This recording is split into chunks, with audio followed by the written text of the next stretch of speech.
ओम शांति। आज की कहानी है लक्ष्मी जी की। एक साहूकार की बेटी थी। वह रोजाना पीपल सींचने जाया करती थी। पीपल में से लक्ष्मी जी निकलती थी और चली जाती थी। एक दिन लक्ष्मी जी ने साहूकार की बेटी से कहा कि तू मेरी सहेली बन जा।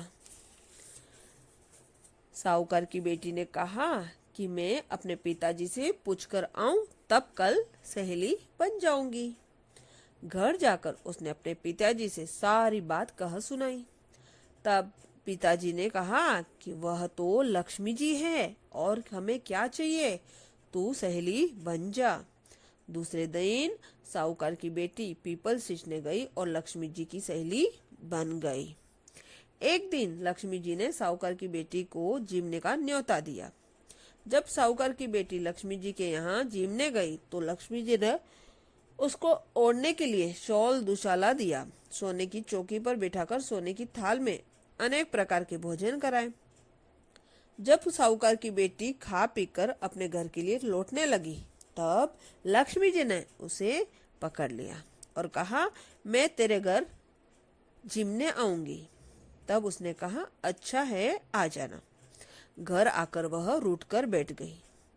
साहूकार ने पूछा कि लक्ष्मी जी तो भोजन करने आएगी और तू उदास होकर बैठ गई है। तब साहूकार की बेटी ने कहा, पिताजी, लक्ष्मी जी ने तो मुझे इतना दिया, बहुत सुंदर भोजन कराए, मैं उन्हें किस प्रकार खिलाऊंगी? हमारे घर में तो कुछ भी नहीं है। तब साहूकार ने कहा, जो अपने से बनेगा वह खातरी कर देंगे, परंतु तू गोबर मिट्टी से चोखा देकर सफाई कर ले, चौमुखा दीपक बना ले और लक्ष्मी जी का नाम लेकर बैठ जा। उसी समय एक चील किसी रानी का 9 लखा हार लेकर आई और उसे साहूकार की बेटी के पास डाल गई। साहूकार की बेटी ने उस हार से सोने की चौकी, सोने का शॉल, शाल, दुशाला और अनेक प्रकार के भोजन की तैयारी कर ली। फिर आगे आगे गणेश जी और लक्ष्मी जी साहूकार की बेटी के यहाँ आ गए। साहूकार की बेटी ने लक्ष्मी जी से सोने की चौकी पर बैठने को कहा। लक्ष्मी जी ने बैठने को बहुत मना किया और कहा कि इस पर तो राजा रानी बैठते हैं। तब साहूकार की बेटी ने कहा कि तुम्हें हमारे यहाँ तो बैठना ही पड़ेगा।